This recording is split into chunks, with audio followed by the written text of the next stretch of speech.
So I had a few individuals that asked me, how can you run your wires from your solar panels that are on top of your vehicle down into your vehicle without having to drill holes?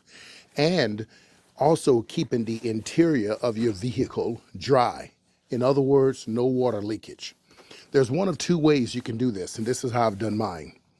Number one of these are going to apply to SUVs and vans or any vehicle with a hatchback, and the other method can apply to all vehicles with some sort of modification. Let me explain why. Number one, the first way that I would recommend is for you to run your wires down towards your windshield. On your front windshield, you have your left and right channel that runs down. You have a rubber gasket. You can run your wires, depending on how thick they are, underneath that, okay? And what doesn't cover, you can take this sort of, it's a certain tape you can purchase, and I'll put that in the link below, that looks like factory rubber seal.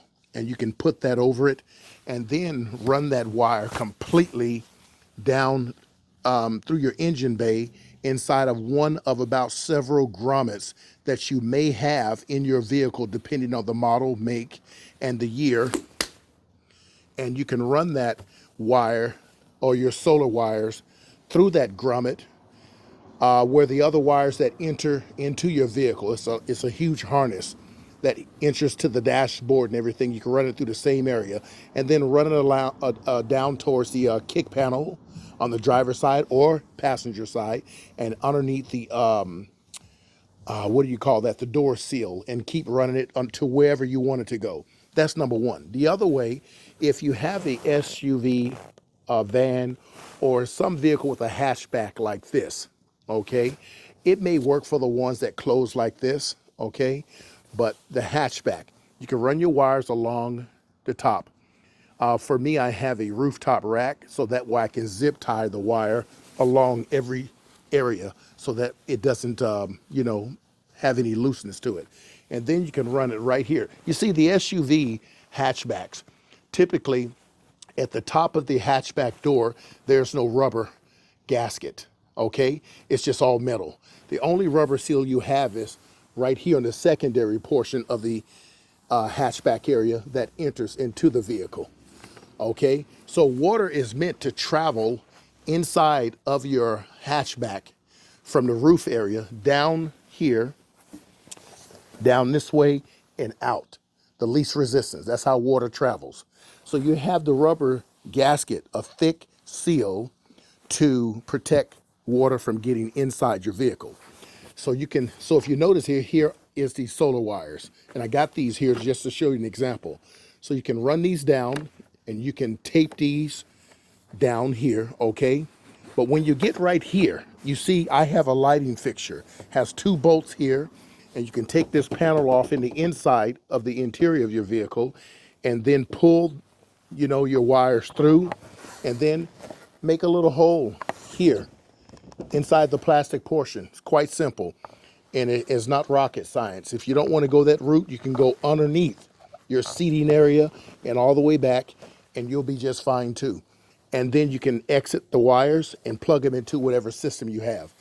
This, I love this way because it's not invasive, and it's not as difficult to try and stuff the wires if you were doing it the windshield way. This way it's easier.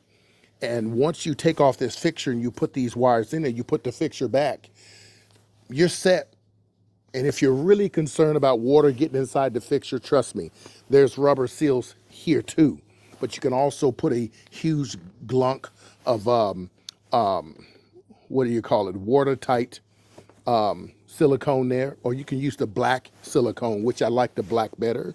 You can put it there and you don't have to ever worry about that. But this is the way it's less invasive. It keeps water out. I've already put water here and I can do it. As a matter of fact, let me do it for the camera so you get a better idea.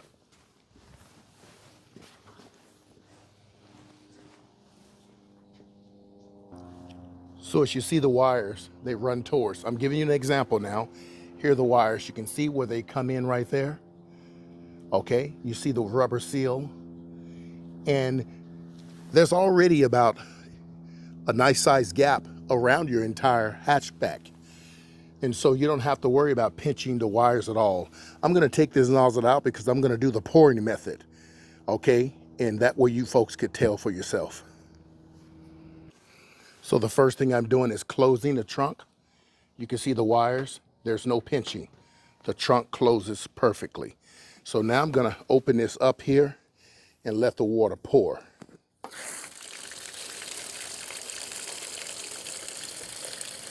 You wanna do it where the wires are, and I've already done it over on that side too. Although rain doesn't come down like this unless you're living in a down drought, but you let it pour and you'll see how it comes down into that back area there. Put it all in here. Put it all in here where the rubber gasket is. Okay. Now we're gonna stop it right here so I can put the nozzle back on. Okay, I'm gonna go ahead and step down from this ladder here and drop this nozzle right here. Gonna step over here. And we are going to open this here. See all the water still coming down there? Watch now. Completely dry. This is just dripping water from this here, from the water that was coming in here, but there's none inside the interior. It travels down here and it comes on down here, okay? Now these wires won't be coming down here. They will go in here if you were doing it this way, okay? So you're set. I mean, you're dry. That's pretty much it. This water here only came here because, number one, I opened the door and the water came down, all right? But it's dry. It's dry over here.